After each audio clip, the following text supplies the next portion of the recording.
Thank you.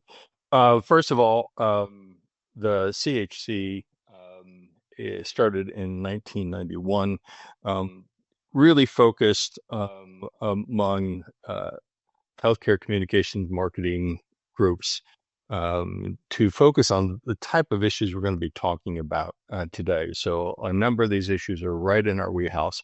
I also want to welcome one of our newest members to CHC, and that's Oxford Pharmagenesis. And congratulations to our newest board member, Richard White, who I think is on today. And also welcome to Chris Winchester for participating. Thank you again for being part of the CHC. And you'll see that we've been quite active with the new administration in these few months that they've come aboard. In On May 6th and 7th, we're actually going to be in Washington, D.C. with other marketing advertising groups, kind of for our advertising Capitol Hill Day, where we're going to be going up on and talking with U.S. lawmakers on various issues that are kind of impacting the industry right now.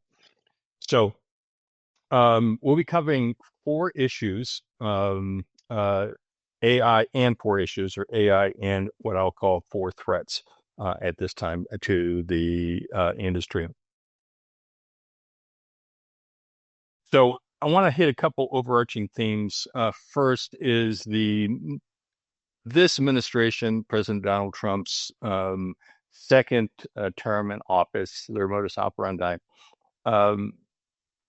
President Trump is a very transactional leader, tit for tat, doing whatever, rather unique as a politician, but very transactional in nature. And because of this, and I've known him for about 15 years, and from the first time I met him, the thing that he loves and will almost always do is he loves leverage. He loves leverage in almost any situation. So as we're going through this particular presentation, I want you to think about, okay, who is the administration trying to leverage in this particular situation? Not necessarily why, because I found being an advocate, our job is really to help manage chaos, not necessarily try to control it. When you get into trying to control it, I think that's when mistakes are made. And I think some mistakes are made by the industry early on in trying to control it. So that's not what we're going to do. We're trying to manage this. Second, the biggest thing that I'll say throughout this presentation, it's important for the industry to stand strong, stand together, and stay in the game, stay focused. So when some issues come up, do not curl up into a ball. Do not back off your advertising buys. Stay what you're currently doing. Don't do that. Know that on a number of these issues, we do have plans in place, and we will execute. We plan for some of these things, and we're going to manage them best we can. But if we start flying off, if we start becoming complacent, if we essentially knuckle under, I'll use that term, to the administration, then they immediately get leverage. And that's not what we want going forward. So we can be our own worst enemy by trying to essentially placate the administration and try to play the game. My experience is the more you do that, the more you keep getting sucked in, the more they'll drag you in. So that's why it's important to stay strong and stay together and stay the course as we're kind of moving forward. So I'm just going to kind of go quickly over. This has been a remarkable administration that has, in its first 100 days, set new records, comparing even to Franklin Delano Roosevelt, a number of executive orders. This was very much planned, and I'll tell you about how I learned about this back in November. But it's been a plan that they've been doing. So a lot of executive orders. In fact, to date, 137 executive orders thus far. And you can kind of see the range of different things that are kind of going on. However, that doesn't mean that they're actually being successful or ultimately will be successful in some of its endeavors. Right now, there are numerous court cases on the administration's executive orders. Total somewhere between, depending on how you kind of slice it, out of 137, somewhere between 120 and 130 cases are being interjected right now in the courts to try to stop some of these these executive orders by the president and other dealings. So I'm going to shift to kind of the new administration's AI policies, and this is going to look a lot the center. This is one of the issues that the administration really didn't budge too much on. So we start talking about this. One, we're going to focus on what they did in the first administration, and that was really on innovation, governance, and public trust. So this is the carryover from their first administration between this and the Biden administration. So not much change there. Secondly, they're going to continue recommending what the Biden administration did, use of AI officers, counsels, special management processes to handle potentially risky AI uses, or now what the common term is high impact uses. Third, they're going to emphasize the benefits of a competitive marketplace, tracking AI, managing risks, cross-functional collaboration. However, here's a new twist, and this shouldn't surprise you. This is going to be a theme that you see kind of throughout this presentation. They're going to try to maximize use of AI that is essentially made in the U.S., and you'll see that being a very, very common theme of this particular administration. There is new draft guidance out, and on the whole is well received. And most of the requests say, we just want you to clarify what you mean by risk types and what kind of labeling that you're going to be requiring. So the 4As has been looking at and it spoke with its member agencies and companies to better understand the specific concerns when it comes to AI legislation and regulation. Given the incredible quantity of AI issues being discussed at the federal and state levels, it's important to narrow down what we're really talking about and what we care about, as it would be virtually impossible to track all the developing AI uses. So while there are some variation from companies regarding these issues' importance, we're going to kind of talk about a list of where the greatest consensus of issues are, and what we're going to be have begun tracking. And based on these findings, then we'll begin to follow up on specific engagement. We'll be talking about trends analysis as we kind of move forward. So the first issue I'm going to talk about is copyright. We're tracking only 2 state bills on copyright. Currently, the U.S. copyright laws states that for someone to be a copyrightable eligible, it must be created by a human. This obviously creates issues for companies creating assets for clients.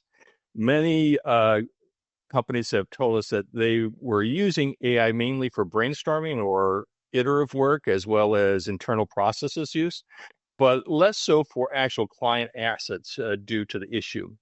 The evolution of copyright law will be very important to companies as AI tools create creative assets and continue to improve.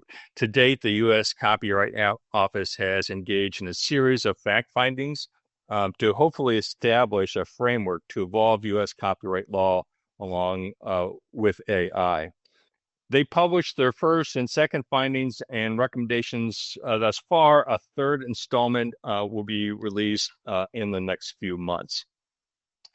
Second issue is transparency. And here we're seeing a little bit more of an uptick. We're tracking 8 state bills. Many agencies express concern about the lack of transparency in both process and data sets for Gen AI systems. Among these concerns, many agencies pointed out that they are now experiencing heightened due diligence requirements from clients. And this lack of transparency is making these due diligence requirements exceedingly difficult. So we're now tracking state legislation, and I'll talk you, and I would imagine by sometime in the summer, we'll start doing some trends analysis as we kind of move forward. The third area is really content provenance and AI use disclosure. There are currently 16 bills being tracked on state use on on content provenance and AI use disclosure. There are actually 30 bills now that are out in the states. Many of our members have expressed their desire to work with us to ensure that they are required to disclose of AI usage in advertising to be two things really. One, uniform, and two, ideally work with a larger container of other content provenance framework efforts that have already been proposed or in use by the industry. So we released a document recently with the 4As that summarizes what you should consider when developing industry-wide content provenance standards. State laws are already being introduced and require developers to add a watermarks or provenance metadata to AI-generated photos, videos, audio clips. Large online platforms are also requiring advertising networks will also be able to use label generated AI content in a way that leverages users in a way average users can understand. Specifically in California, a law was passed last year that requires large AI developers to create and make available to consumers a AI detection tool that allows the user to assess whether the content has been created or altered by an AI developer's Gen AI tool. There is a new watermarking bill in Texas that would require pass content provenance data and a weird kind of cryptographic hash system to be implemented on AI generated images posted on state websites. This may impact companies that are government contractors in the state or having to do with a Texas university. Final issue on AI is really labor, and we're tracking 21 states who have laws that are being considered. Policymakers are about growing AI use in systems in an employment context for screening new job candidates, monitoring employees' productivity, and job displacement. CHC and P4As are poised to monitor these issues now at the state level. And states have already passed laws that allow job candidates to opt out of these automated decision tools for screening and hiring. State legislators are also exploring the funding of studies to understand the impact of AI and job displacement. So as I mentioned, we have planned and developed a multi-layered kind of state policy map that looks something like this. We're having some back-end issues on rolling this out, but we hope to have it available in a couple weeks. Strangely, the new administration they have been in has actually slowed the approval by states of AI-related legislation. And we'll have to kind of see if the pace picks up or that they kind of wait back and see what might happen with this administration. It's just a little too early to do this well at this time. I'm going to move now to research funding, and we'll take questions at the end, as many questions you have. So save them up or submit them to Open Pharma staff, and we'll get we'll try to get to as many as we can.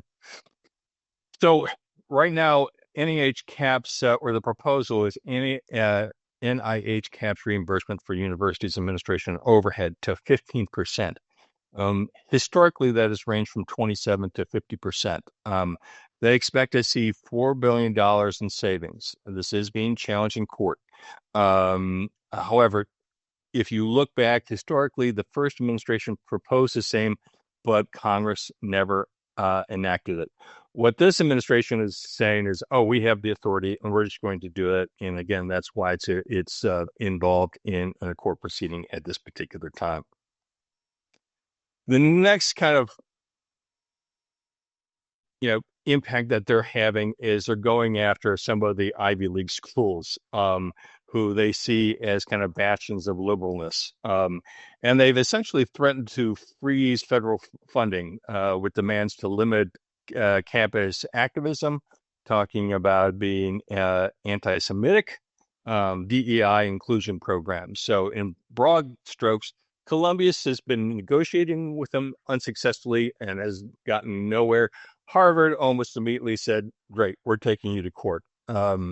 And I'm going to bet on the Harvard lawyers over probably the lawyers from Liberty University that they're having to use right now to fight these fights. So I think ultimately the administration is going to be reined into these blanket policies of freezing funds based on other kind of policy initiatives.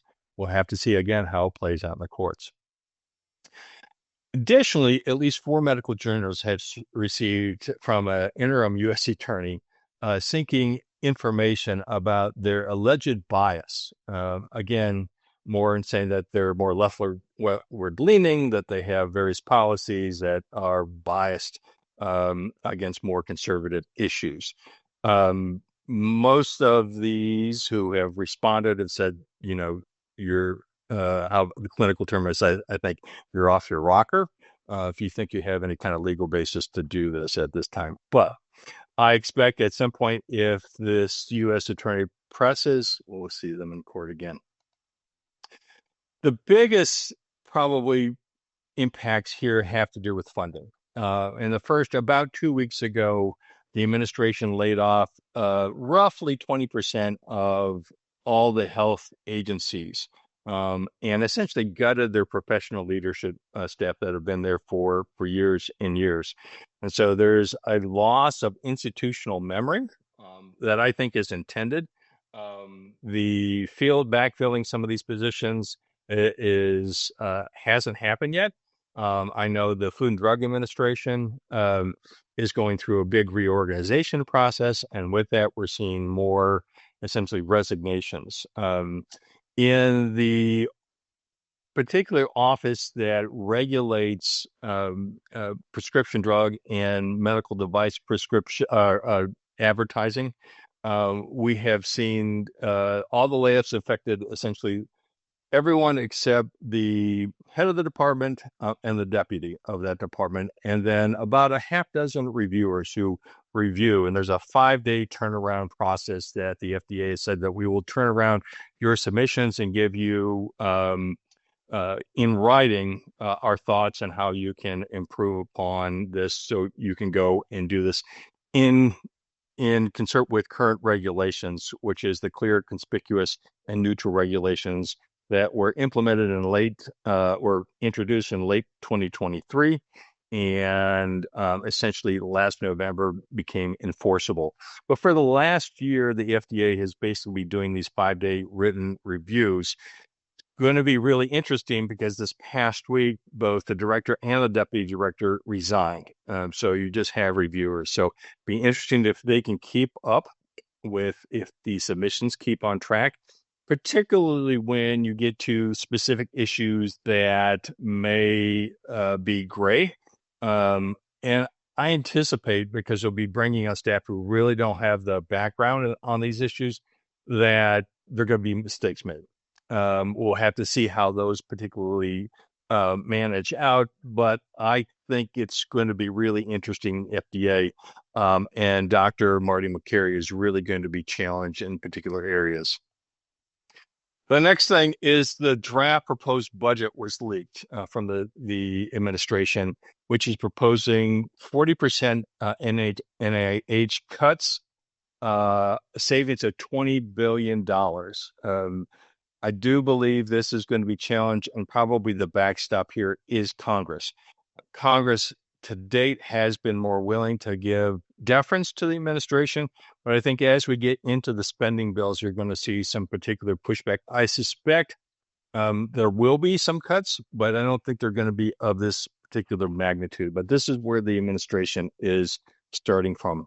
The other thing that they're proposing is, of the current 27 institutes and centers, they're going to fold them into 8, and they're going to eliminate 4 of them for nursing research, complementary integrative care, minority and disability research, and international research. All those are on the chopping block, according to the administration in this next proposed budget.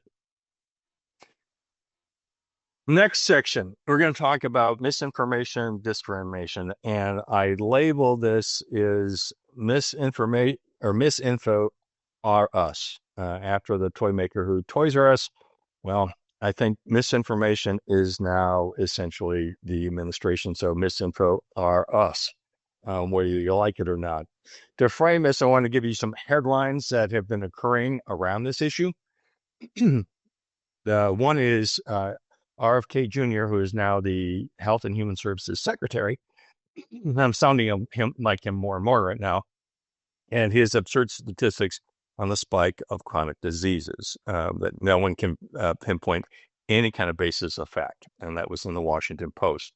The other of autism science, which tended to have an open mind on issues, is reacting to Mr. Kennedy's misinformation claims about autism. So if these groups are challenging, you know that it's really wild.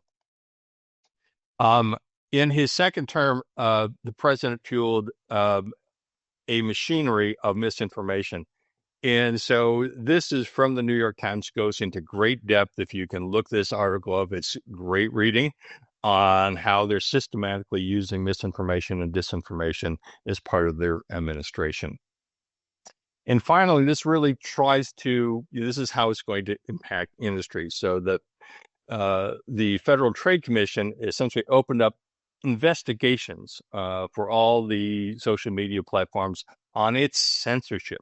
And with that, what came was essentially the loss of fact checking. So Safety Council to Meta said they were really concerned about the loss of this fact checking enterprise.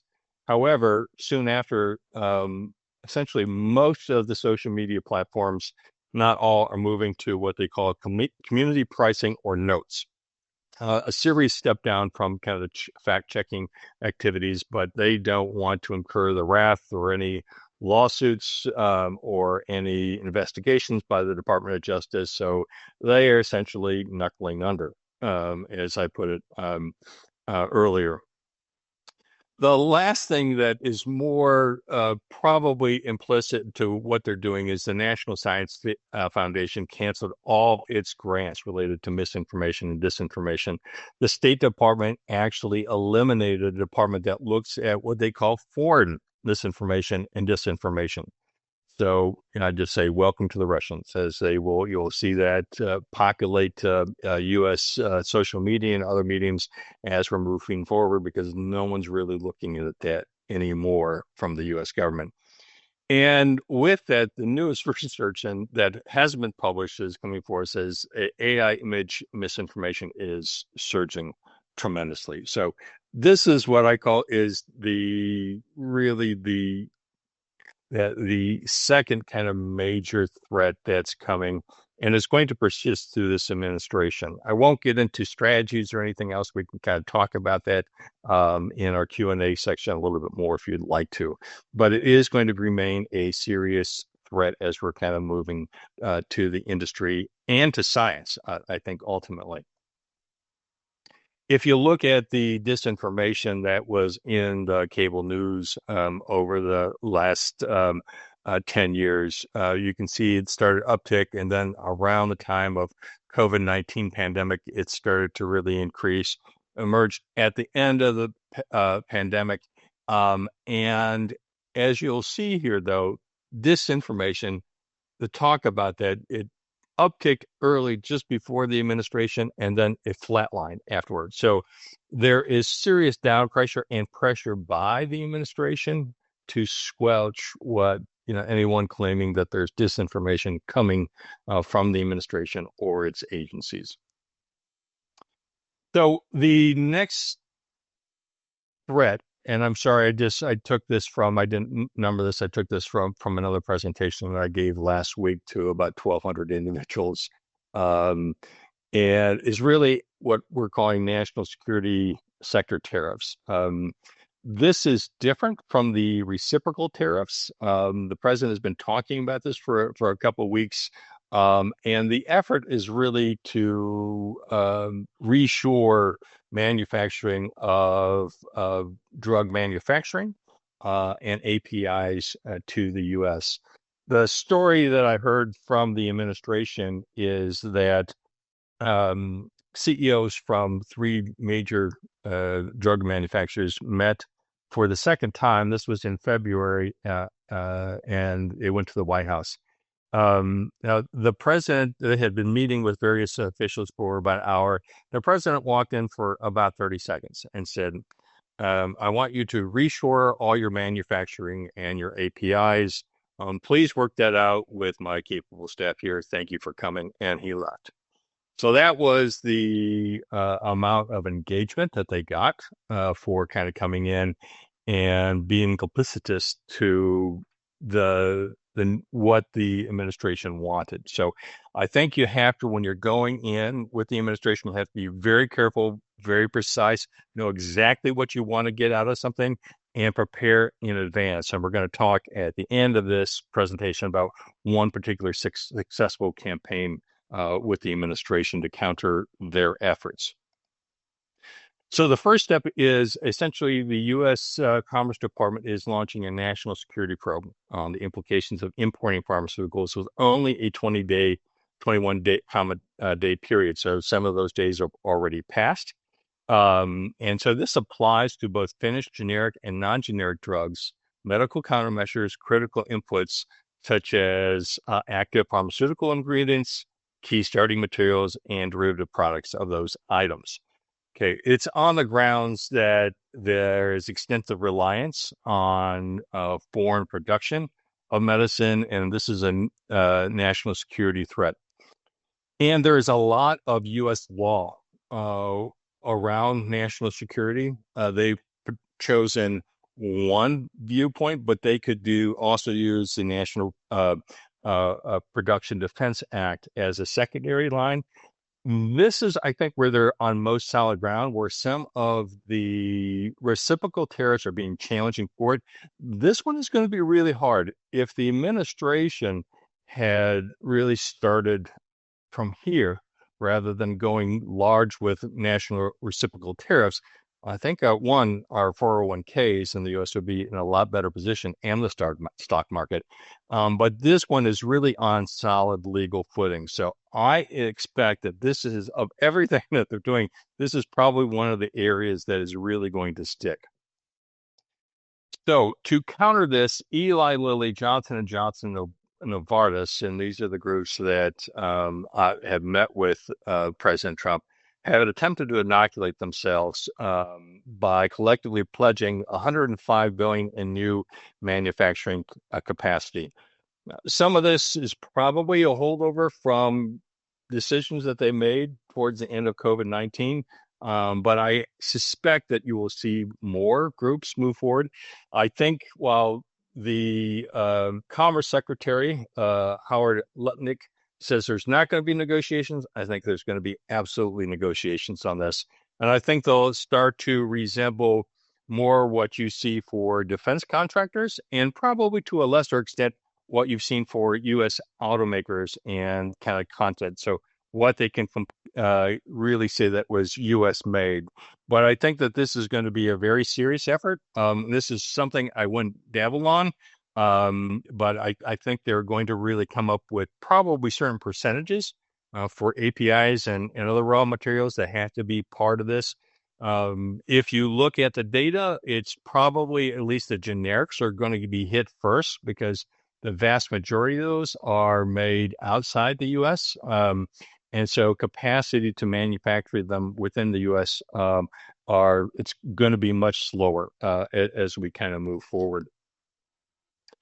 The next item I want to talk to you is that's going to be tied up in a big tax bill this year before Congress, is the deductibility of marketing expenses.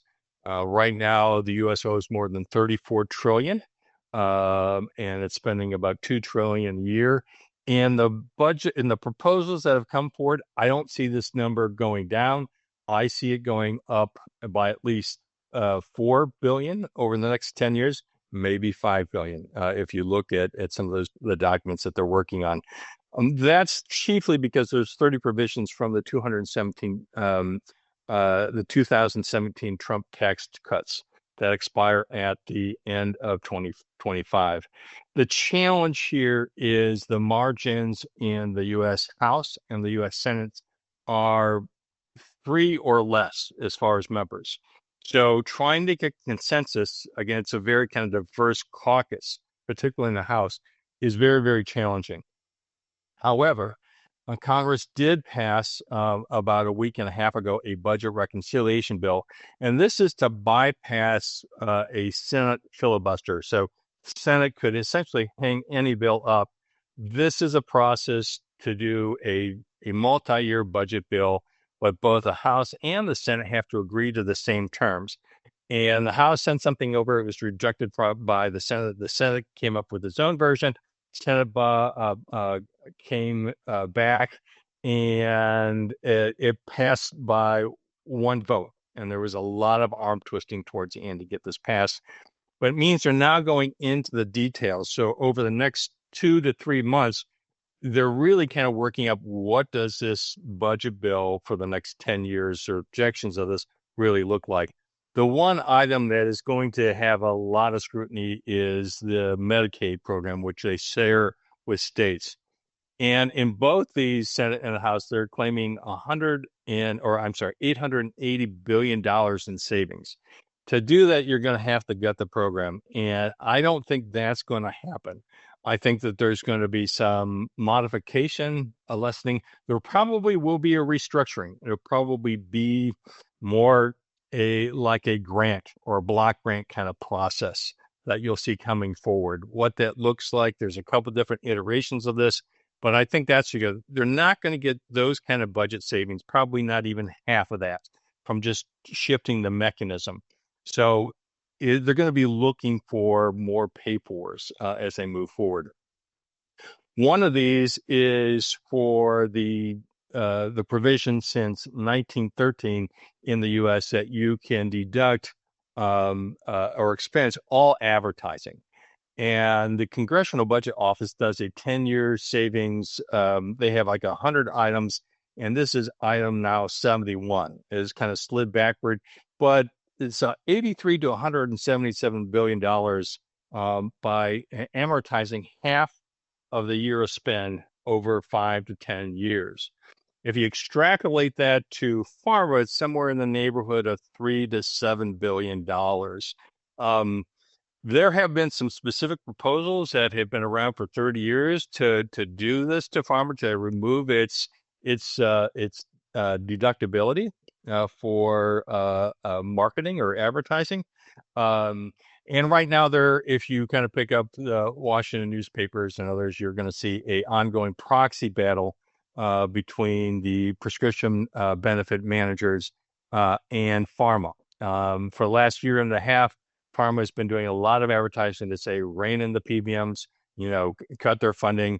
Now the PBMs have kind of hired a leftward leaning group to do this.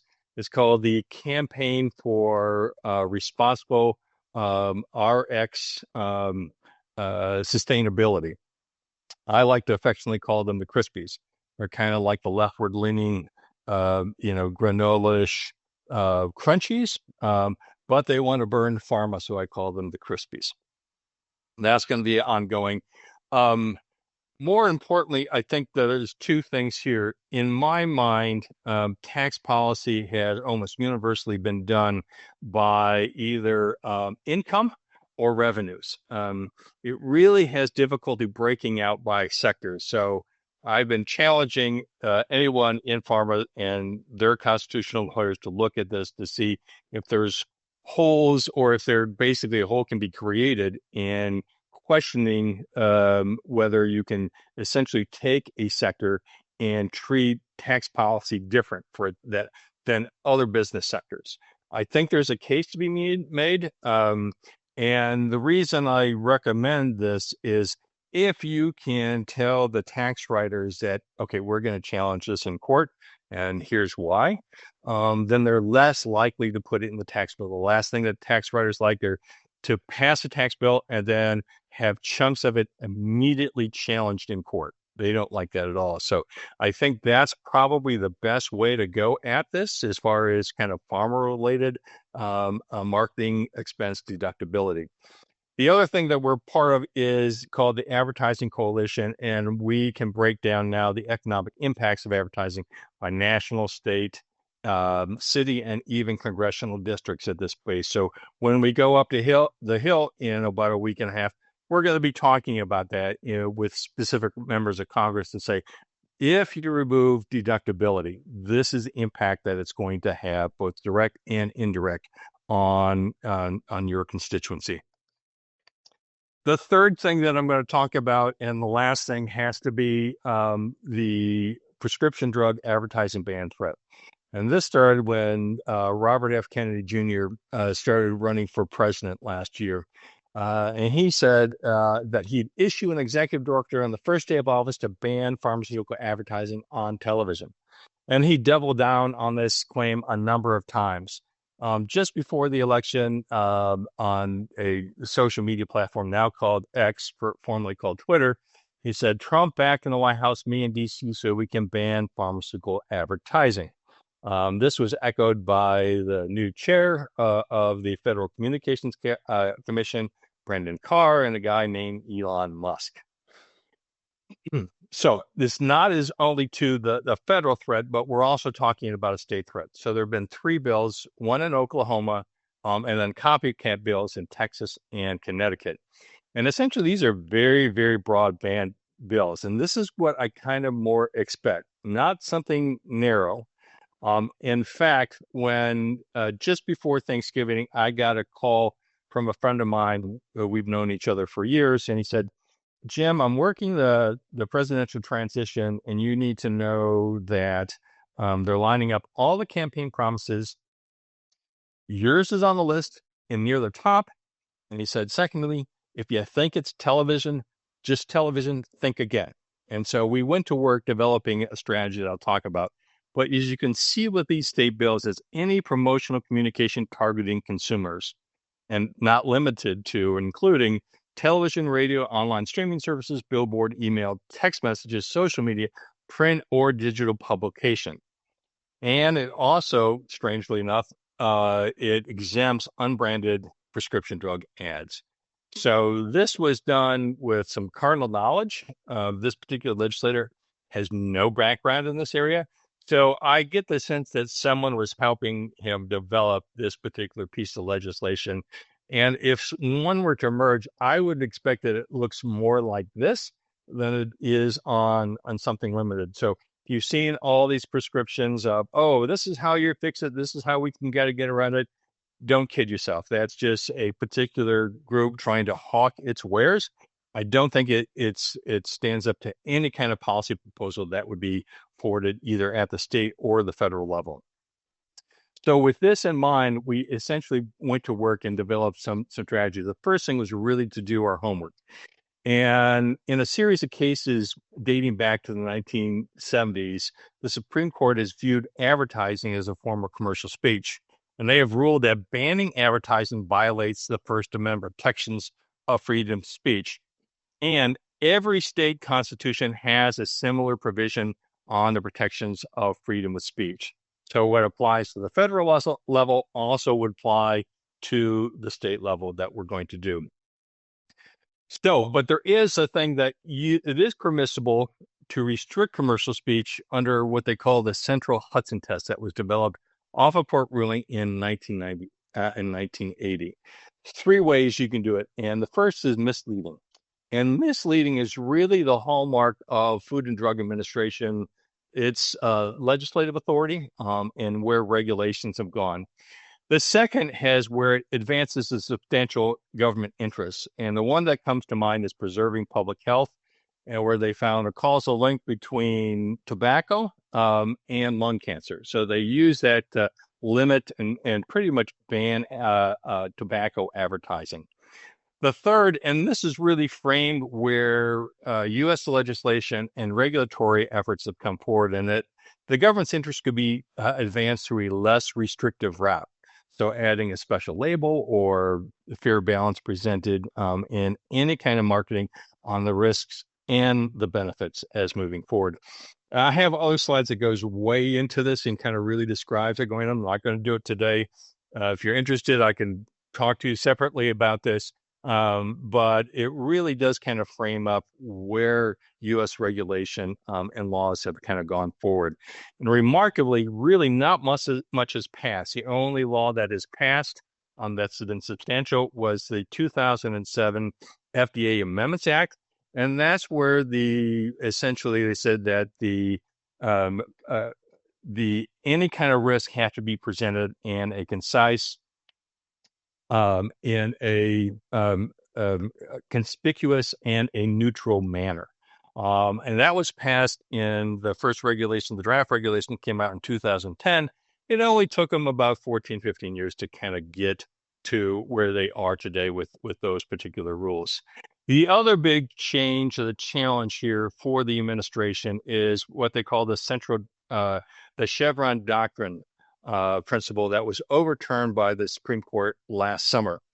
And essentially, this means any regulations that are executive orders that do not squarely are not squarely authorized by Congress are likely to face legal challenges. And that's what some of the executive orders are facing. And that's why you're not seeing a whole lot of rules come forward right now by particularly health agencies because of this higher standard. So they kind of have to go back and revisit things that they were going to publish and kind of retool them that are more in line with what could Congress authorize and what can we do.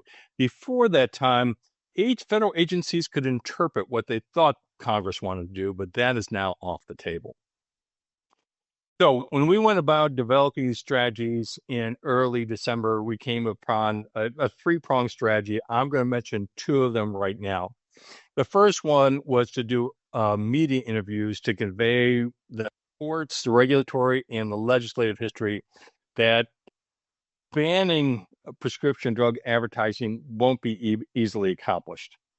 And we've done that successfully. To date, we've done 24 national and trade media interviews since late December through March.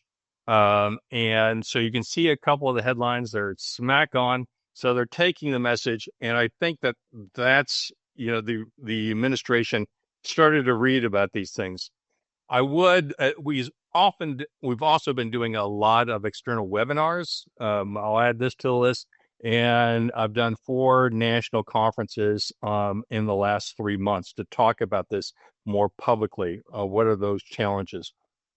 And I think it's having impact, but I have to give some credit to our friends. So I met right after the first of the year with Fox News. And had not only their lobbyists, some of their senior management, but a number of their on-air personalities. And they were very attentive, asked lots of questions, and asked for the presentation afterward. I have it on pretty good authority. They back channeled that information to the administration. So I have to also kind of give Fox News, who are my new closest friends, some credit and what we'll talk about what happened. The other thing is when you're under fire, it's important to be able to communicate what you're about. And so in most of these interviews, I was always at, so what are the benefits of healthcare communications and marketing on either improving joint decision-making or health outcomes? And we've developed essentially what I'll call a factoid sheet, some brief statements that are then backed up by various research or clinical research and other studies that have gone on. I've used this in a number of other mediums. First, I did more than 20 years on breast cancer detection and intervention when none of the groups could agree. That really solidified the message. And what I have learned in my history, when you get 60% of your advocates essentially repeating the same messages again and again, you can use. I also think that this is good for business. So I'll show you the UR code in a second. Secondly, what we did is we prepared a legal challenge. And so we convened, as I've mentioned, I've probably done 50 meetings between stakeholders and kind of bringing them together from advertising, broadcasting, and pharma. And so people say broadcasting, why this? Because that's one of the groups besides pharma that I think the president really wanted to leverage in all this. But Fox News is his friend. So they were able to make a compelling course. And then actually what I learned from them is their evening newscasts and programs, something about up to 40% of the ad buys are all pharma related. So this would have crippled them. We've also organized a legal complaint and a temporary restraining order. And so I tell people if any kind of ad ban emerges, it's going to be met by a legal challenge. So we have some good news to report on this front. About a week ago, former Fox News anchor Megyn Kelly interviewed FDA Commissioner Dr. Marty Makary. And in this program, he basically said, we don't have any plans to ban direct-to-consumer advertising, but there are some things that we can do to make sure information is being presented is a complete picture. So we haven't heard any blowback from any other part of the administration. So I think they gave him the task to articulate this. So for now, I think the threat ban has gone down considerably. However, because of the very chaotic and sometimes whimsical nature of policymaking with this administration, I don't think we can totally rule it out. And I don't think we can rule it out of the states at this time either. So we're going to continue to be, but this is clearly one of the success stories in a policy that the administration really wanted to move fairly quickly. Our strategy was to try to delay it and block it early. We very much thought it was going to come out in the first couple of days of this administration. One hasn't come, and now we have this particular statement. So the thing that I recommend for U.S. Companies is when you're making submissions to the FDA under the CCN regulations, do it across, if you can, submit all your digital mediums, your social media campaigns and things like that. You don't want to be, or you don't want to have your boss's boss be testifying in front of Congress later this year saying, why were you able to do it this way in one medium, but you're doing it differently in this medium? And I think that there is some evolving consensus, and that may lead to where we take our third plank about, what can we do proactively? What can we do to work in a bipartisan way with Congress? Extending this to probably the CCN rules. It's something that the FDA doesn't have authority to. A number of lawmakers have asked them that, and FDA has said, no, we don't. And so in the interim, since that request, they have issued what I call our 5 warning, non-warning letters, essentially untitled letters that basically took 5 different drug makers to task about how they were violating these CCN regulations, but in different mediums. So I think that's kind of what we're looking at right now. Here, hold your phones up, and it'll take you right to our little factoid sheet. Please, if you have any further questions, I'm happy to talk with you offline.